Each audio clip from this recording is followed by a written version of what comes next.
watching a project on home automation. So let's get started.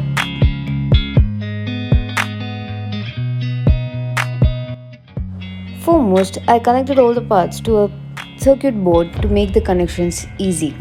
But at the end of the day, the circuit did not work. Therefore, I went the easier method, which is the breadboard connection way, and it worked out pretty well. So first, I'll be showing you all the circuit for the PCB connection, which I did, and then followed up by the breadboard connection. Do the connections as shown in the circuit diagram. So, if you guys want me to upload a detailed video on how I did this project, do let me know in the comment section below. And finally, I'm done with my IoT project. So, and here's the demo.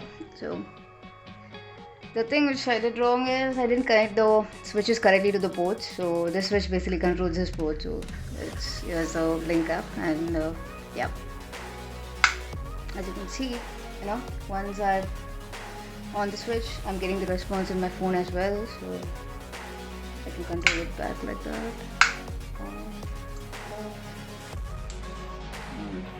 Switches.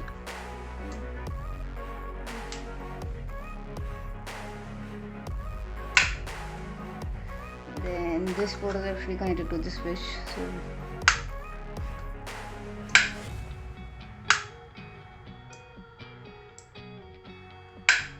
and the same goes with the others. You can control it online or offline.